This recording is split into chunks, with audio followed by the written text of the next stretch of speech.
Hello there, welcome back to my channel. Today is Sunday, March 22nd. Yes, I am at school on a Sunday.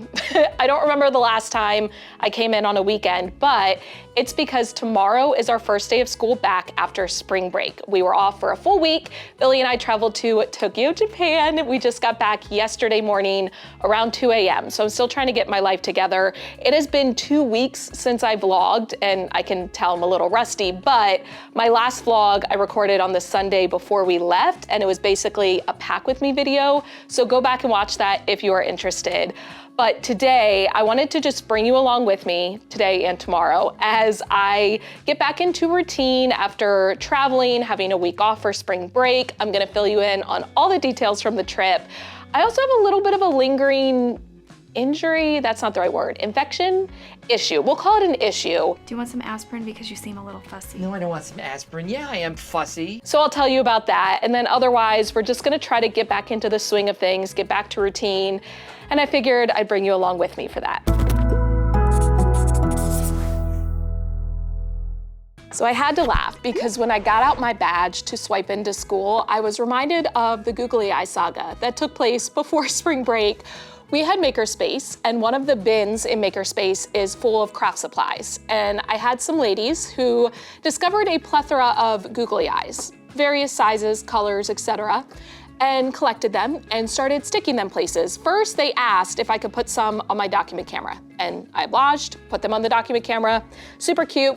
Then I started discovering them places. They put some on my light switch, which was funny, and then they would put them on their homework when they turned them in. They also asked one day, at the end of the day, they're like, hey, did you notice anything on your badge? And I was like, what? And I looked down, and they had stuck them on my eyes on the picture on my badge, and I hadn't even noticed it.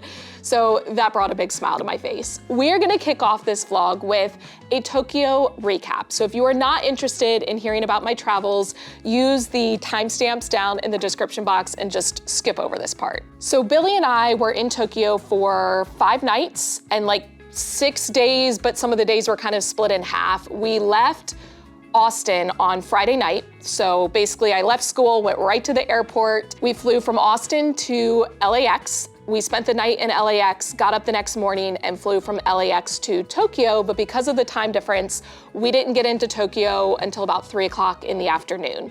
So we only had about a half a day on Sunday, and we were staying in Shibuya, which, first of all, I'm gonna probably butcher the pronunciations of various things throughout this little recap, so I apologize in advance. Just know that I am doing the best that I can. But in Shibuya, there is a famous crosswalk. It is the busiest crosswalk intersection in the world. Basically, every 1.5 minutes, like however often it cycles through, 3,000 people use those various crosswalks, and there's ones going like all different directions.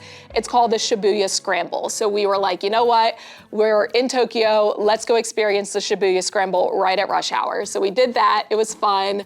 We then queued at a conveyor belt sushi place, which a lot of the restaurants in Japan have very small numbers of seats, and so you have to like get in a queue and wait your turn. So we did the conveyor belt sushi, which was a lot of fun. Neither of us had done one of those before, and again, we're like, you know what? We just got here, like what a perfect way to kick it off than conveyor belt sushi. So that was Sunday night. Then we got up on Monday, and we were starting with a food tour. So I had booked this through Viator. We love to do food tours during our trips because we get to learn a lot about the local culture. We have our guide that we're able to ask questions, and we get to just try a bunch of food items. And then that way, if there's something we really love, we know we can get more of it during the rest of the trip. So we try to do food tours toward the beginning of our travels. Now, our food tour was taking place in Shinjuku. This is where like my brain always wants to say it one way, and I can't remember if that's the right way. Shinjuku or Shinjuku, whichever way is the right way, I'm not sure. But that is basically one of the neighborhoods or sections of Tokyo. It's kind of broken off into these different districts. And I'm happy to report that we navigated the Shinjuku train station, which is the busiest train station in the world, without issue. So round of applause for us for that.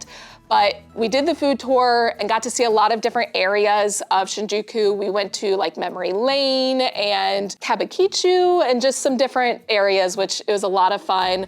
From there, we decided to go to the Government Metropolitan Building. You can go up to the top and they have like basically windows where you can overlook the whole city and it's free. We did not do Shibuya Sky because A, it was booked out almost every night, but also it's expensive and we're like, you know what, we can get a view of the city from other spots like the Metropolitan Government Building. So that's what we did. And then we basically walked around. Once it started to get dark, we went back to Memory Lane, which it's essentially streets with a bunch of izakayas, which are like little walk-up eatery places where it'll have just a counter with like 6 seats, and they do a lot of like yakitori, like chicken skewers, things like that.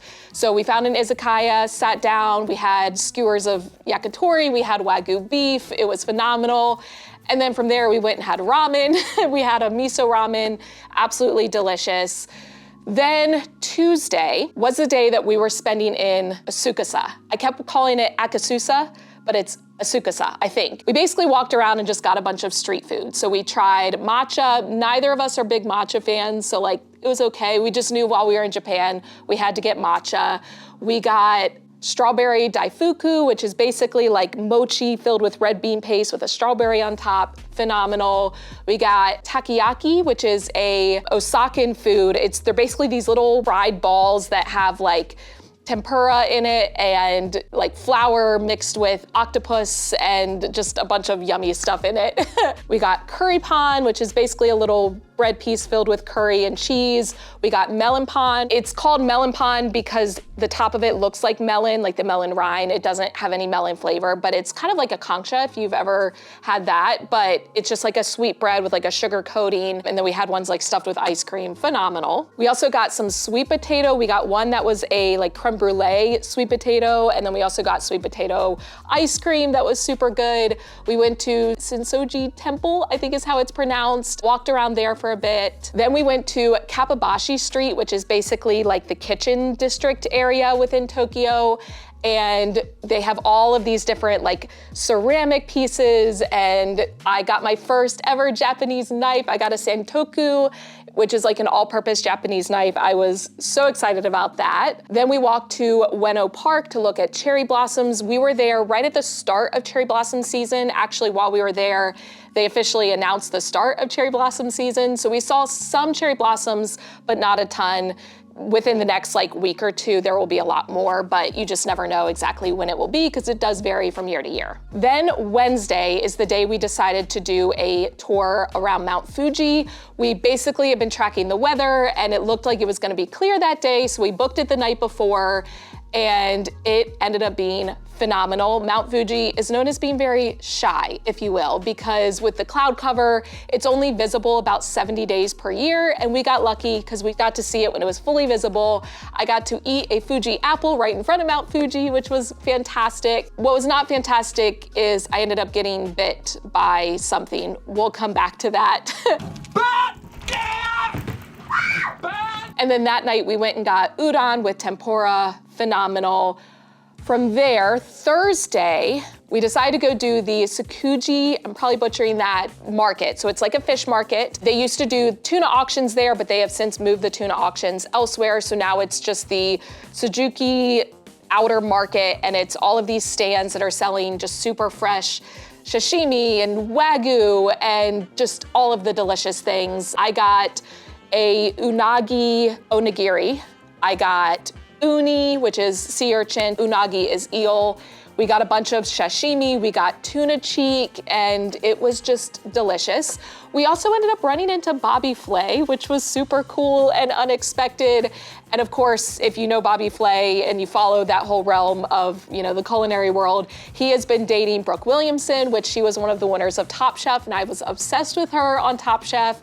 And I got to take a picture with her, so I was on cloud 9. Could not have been more excited about that. And then from there, we went back to Shibuya. We decided to go up to the Starbucks to get an overview of the Shibuya Scramble at rush hour again. And then that night, we went and got other ramen. We got a tonkotsu ramen, and we had to order it on like a vending machine, which was super cool because, you know, we obviously don't speak Japanese, so it was a lot of figure it out as you go.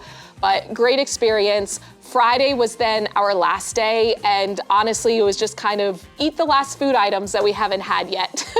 So we waited in line in the morning to get some of the like fluffy souffle pancakes that are super viral. They were really good, I'm not gonna lie. I mean, they don't have a ton of flavor, but it's a super cool experience.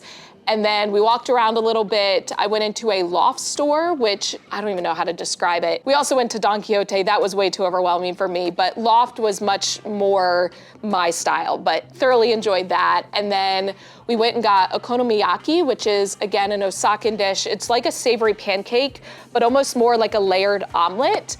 And that was delicious. Like one of my favorite things that I had the entire time. From there, we walked around a little bit more. It was kind of rainy, and then we headed to the airport and flew home. It was crazy because our flight left on Friday night at like 7:50 p.m., and then we got into Austin at like midnight. So the time change worked in our favor coming home. So let's do a little haul of things that I brought home with me. I typically don't get a lot of souvenirs on trips. I just take a bunch of pictures and that's good enough for me. But I will say, I got more stuff in Japan than I was maybe planning on. I knew I wanted to get a super nice Japanese knife, which I got. Plus, I also got a utility knife, and then I got the same Sentoku knife that I got for myself for my dad as a souvenir. But I always like to bring home something for my team teachers and my coworkers if I can.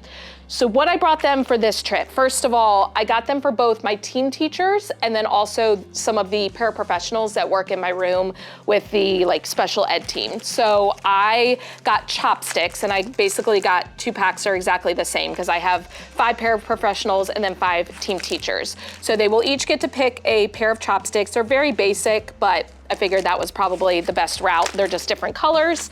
And then I also got these like handcrafted paper bookmarks that I thought were really pretty. I like as much as possible for souvenirs that I bring back to be somewhat practical, if that makes sense. So hopefully they like those. And then for my students, which I don't always bring back things for my students, it kind of depends on if I can find anything that makes sense. But while we were in Japan, I love going to, all the convenience stores. I didn't even get into 7-Eleven, y'all. Japanese 7-Eleven, I am obsessed. I think I went 12 different times during the 5-day span. I had multiple egg salad sandwiches, or egg sandos as they call them. Phenomenal. I had the fruit sandos with like the whipped cream and the strawberries. I also had one with blueberries. I had one with strawberries, mandarin oranges, and pineapple. So good. I had the coffee, I had the onigiri. Oh, the onigiri was phenomenal. So I digress. I could go on for like an hour about the Japanese 7-Elevens. Also the Japanese toilets. Y'all, I'm having withdrawal because it just has not been the same experience since being home. If you know, you know. But anyway, what I brought back for my students, I got them these high chews. So it's just like a chewy candy, but it's based in Japan. They're made in Japan. And these are all like various peach flavors. And I got 4 bags. I'm hoping that's enough. I was trying to like feel them in the store. I got these from Don Quixote, and I was trying to feel them and go, all right, how many do I think are in this bag? And I just estimated and got 4 packs. So hopefully that's enough, but they will each get one of those to enjoy. And then I also got myself some ceramics. So I got 2 little plates and 2 bowls that I really, really liked, and they made it home without breaking, yay. But one other thing that I got myself, and this was just something that I stumbled upon in Loft, and I was like, oh, this is super cool, are these little like clips, so rainbow colors, but as you can see on the back, they're basically made for like bookmarking pages, but they're reusable, and you can also write on them with like a dry erase marker, and I just thought that that was super cool. Plus they have holes, so then you can like hang them, and I saw them and I'm like, I don't know exactly what I'll use those for, but I know that I need them. So that is what I got. The unexpected souvenir that I brought home, I mentioned that I had an ongoing issue, and I mentioned that I got bit by something at Mount Fuji.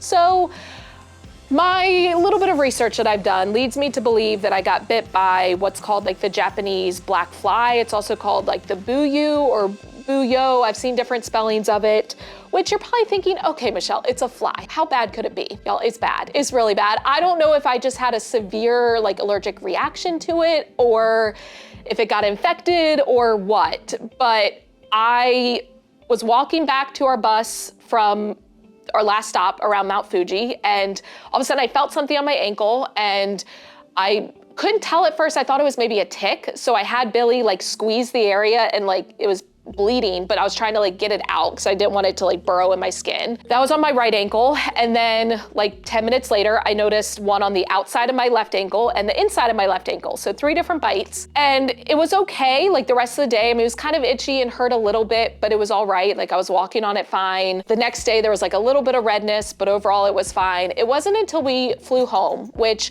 my legs always get really bad swelling. Like my ankles basically double in size when I fly. And it's just something I've known about myself. But this time, not only were my ankles swelling, but the whole area where I got bit got super, super painful. And when I went to get off the plane, when we landed in LAX coming home, I told Billy, I was like, I'm struggling to walk. Like I'm struggling to put pressure on it because it had swollen up so big and I had no ankle mobility. So we got home early yesterday morning, Saturday morning. We went to pick up Ember from my parents. And at this point, still super swollen, a lot of redness, and I was like, you know what, I should probably go to the doctor. Of course, the doctor, you know, he doesn't know exactly what it was that bit me, and he's not super well versed in this, but he's like, well, I do think it's probably infected because it's like warm and the redness is kind of spreading. So he prescribed me an antibiotic, which I'm taking. I'm taking antihistamine. I'm putting like cortisone cream on it, and I'm doing what I can, but it's not good. I will spare you the pictures, but right now I'm wearing slippers because it's like Regina George in Mean Girls when she's like, it's all that fits me right now. I can't put my foot in a regular shoe because my whole foot and ankle, I don't even really have ankles. It goes from calf to foot. It's just one big thing, but super swollen. I have redness like halfway up my calf. The thing is, it's not like contagious, but at the same time, it's still painful, still itchy. We're keeping an eye on it and we're doing what we can. But hopefully tomorrow I can report that it has gotten better. Keep your fingers crossed for me. I mentioned at the beginning that it was a Sunday, and ordinarily I don't come into school on the weekend, but with it being the first day back after spring break, I just needed to kind of make sure that I had all of my ducks in a row. So I pulled out the copies that I will need for tomorrow and even into the next day. So like we're starting financial literacy and math, so I have the notes that we're gonna take for that. We are doing an investigation, I'm using air quotes, for science. We're looking at average temperature and average number of hours of daylight and basically just filling in a chart. So it's not really an investigation, but I have the copies for that. We're also gonna go ahead and do our notes for science. So I'm all ready with that. And then I have the social studies papers. We're talking about barbed wire and how it affected Texas and cattle ranching. But looking at this week ahead, we have a house day on Wednesday. And this is our last house day where we're gonna meet with our small groups. So my students that are in my small group for house day, I always give them, I say always, I did this last year and I'm doing it again, but last year I gave them a keychain, kind of similar to the keychain that I give my students at the beginning of the year, but it just says like Laude House for life, and then it says our team is red hot, hashtag joyful always. So those are all, I'm not even holding this close enough for you all to see. There we go. Those are all like our little sayings and things for our house, and it has like our house crest on it. So before I left for spring break, I went ahead and filled the keychains and I printed and hole punched the tags, but I knew that I had red curling ribbon, but it was at home. So I went ahead and brought that with me. I'm basically just gonna cut pieces of it and go ahead and attach the tags. That way those are ready to go for Wednesday. And then to go with that, I do the paper chain challenge with my students or with my small group. So they get one piece of paper, a pair of scissors, and a glue stick, and they have to try to make the longest paper chain possible. It's a really fun activity. And then it goes with like keychain, paper chain, you know, it all kind of fits together, but I don't need to prep anything for that, which is good. So I feel like if I can get these keychains ready to go, I've got all my copies, then I can go ahead and get out of here and we'll check in the morning.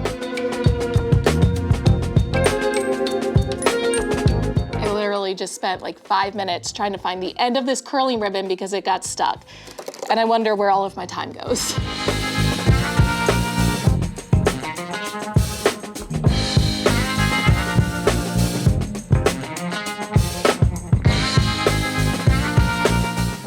All right, I'm happy to report that I'm walking with less of a limp, at least less of a noticeable limp. I am, however, still wearing slippers because my feet do not fit in regular shoes. But you know, baby steps, pun intended. The hat, let me explain. We are doing another week of Underground Spirit Days, which are essentially themed days that the teachers know about, but our students do not. And so the goal is to see if the students pick up on all the similarities between us. And today was dubbed Messy Hair Monday, and we were supposed to wear hats, which was perfect for me because that meant last night I was able to go to bed and go, you know what, tomorrow I can just get up, throw on a hat, and it will be whatever it is. And this is what we're working with today. Now, let's talk a little bit about getting back into routine. Yesterday, before I came to school, I followed my normal Sunday routine. Billy and I got groceries. I meal prepped all of my breakfasts and all of my lunches for the week, so that is done. And then I meal prepped ingredients for dinner. So I eat the same breakfast and same lunch every day, but Billy and I cook different dinners throughout the week. Usually I cook Sundays, Mondays, Fridays, and Saturdays, and then Billy will cook in kind of the middle of the week, Tuesday, Wednesday, Thursday, because those tend to be the nights that I am busiest. So last night when I left school, it was like 8 o'clock. I stayed a little later than I should have. But when I got home, it only took 10 minutes to throw together dinner because I had already cut up all the veggies. I had already cooked the chicken. All I had to do was throw it all in a pot, add some seasonings, and I was good to go. Tonight, I'm making for us a tzatziki chicken salad, which I already made up yesterday. Like, I've mixed it all together. So tonight, literally all I have to do is chop up some lettuce that we'll put it on and we're good to go, which just makes it feel easier going into the week knowing that I've got those things ready and it's one less thing that I have to worry about. Last night when I was setting my alarms for this morning, which I was a little sad about because the one area that I did not really get back into routine with yet is going to bed at an appropriate time. I definitely got to bed a little late last night. So we're gonna try to fix that. We're gonna course correct tonight and get to bed earlier. But last night, I also turned on all of my alarms for the day. So I have alarms that go off to remind me to submit lunch count, to remind me when to go to specials, when to pick up my students from specials, when to go to lunch, when lunch is over, all of those things. And obviously during spring break, I had turned them off. So I turned them back on, sadly. But once again, I know that that will help keep me on track today because my timing will probably be off just by the nature of having a week off and kind of forgetting like, wait, what time do we go to specials and all of that. In terms of my students and instruction and getting back into routine with them. So my plan is this morning, during our morning meeting time, I'm gonna show them some pictures from my trip. I typically always do that. And then my students will have an opportunity to share with each other a peach and pit from spring break. So a peach is a good thing, a pit is a bad thing or a not so good thing. And that way it kind of targets their discussions because if I just go tell each other about your spring break, either they sit there like a lump on a pickle and they're like, I don't know, or they kind of like overshare and then one student spends all the time talking and the other student doesn't get a chance to share. So by having them share one peach and one pit, then it makes it a little bit more narrow, streamlined. And then for instruction, we are starting kind of a newer topic. I mentioned we're starting financial literacy for math, and I did that on purpose. That way it was kind of a fresh start when we came back. But I'm also anticipating when we do our fluency practice, I will probably have to give my students some more examples than I typically would. So here's a look at our math lesson for today. I always put on the slide what I need my students to have out and ready because today they need their Learn book, but we also have a practice book. Some days we need both, some days we need one or the other. It just depends. I go over the objective. We always do a spiral review. These are questions from last year's STAR test. I literally just screenshot them, put them on the slide, and it's a way to bring back review of skills we've already covered, and then also prepare my students for the rigor of the STAR test questions. Now, this is a fairly simple one, meaning students can come at it from a lot of different directions. There's a lot of different strategies they can use for comparing fractions. So this will lead us to a very good, like, open-ended discussion about determining which fraction is greater. My students will have 5 minutes of practice on the iReady fluency flight, and I think this will be a great kind of warm up for their brain. And then the rest of our fluency practice we do on whiteboards, and this is where I will give my students some more support. So write the addition sentence in decimal form and solve. So we're gonna talk about this one and kind of go through it together. I would use the pen up on the board and go, okay, 53 tenths. Well, how many tenths make a whole? 10 tenths. So how many wholes can we make out of 53 tenths? Oh, 5 wholes. And then there's 3 leftover tenths. And we would write that as a decimal, so 5.3. Then we would write 1/100th as a decimal, and I would bring back that place value discussion of where is the hundredth place. And then we would ultimately write this equation together, and I'd go, okay, now you try this one. And it's very similar to the first one that we did, but instead of adding 100th, they're now adding a 10th. And then they would do these other ones on their own, and then for this next one, it's subtraction. So again, we would probably do this first one together as a model, and then they would do the next few on their own. And then, as I mentioned, we're starting a new concept. So I have a video just to review the value of coins. This is a number rock video that I inserted straight from YouTube. And then we're gonna just do kind of a quick review. So how many pennies are in a dollar? 1/100th of a dollar is equal to how many cents? So making that connection to fractions, and then write it using a decimal. So it's tying in what we've already learned, but tying it to money, if that makes sense. And then going over some practice with like, okay, how much would 7 cents be? And then how much would 31 cents be? Go through some other examples, and then talking about dimes, because again, we're bringing in hundredths and tenths, and go through some more examples together. Going through a quarter, and then some more examples. Now we're kind of writing it as finding the value of multiple coins together. So 7 dimes, 2 pennies. Do a couple of examples of those. Now we're adding together 2 different groups of multiple coins and kind of going through, okay, let's write it as dollars and cents, and then let's add together like units, and then have the ultimate like number form. Some partner practice with that. And then we're gonna start talking about fixed and variable expenses. And I like that it's something my students are familiar with. They maybe don't know the terms fixed and variable expenses, but they know things that their family has to spend money on. So we're gonna list those and go through some different examples, and then talk about needs versus wants. So which of these are things that you have to spend money on versus things you want to spend money on. Then we're gonna group them as fixed or variable, and I kind of give them the definitions, and we're gonna put them into 2 groups. We're gonna take notes, but we're only going through this top part first. This is gonna be for tomorrow's lesson. And then we're gonna do some practice in the Learn book. So this is using an example of kind of setting a budget based on fixed and variable expenses, and we're gonna work through this together. We may or may not have time for the problem set, I feel like, because we're gonna be a little slower moving. We probably won't get to this, but that's okay. I can always have my students work on it like tomorrow morning when they come in as a warm up or something like that. And then we are doing our usual flex time. So for flex time, they're gonna have 2 exit tickets to do, but they're kind of shorter exit tickets. I'm having them get back into the routine of getting their iReady minutes and lessons. So every week they have to get 45 minutes and pass at least 2 lessons with 75% or higher. They add them into their little notebook tracker, and then they have a list of may-do options. And then for science and social studies, we're just jumping back into our normal routine. We are starting a new chapter for science.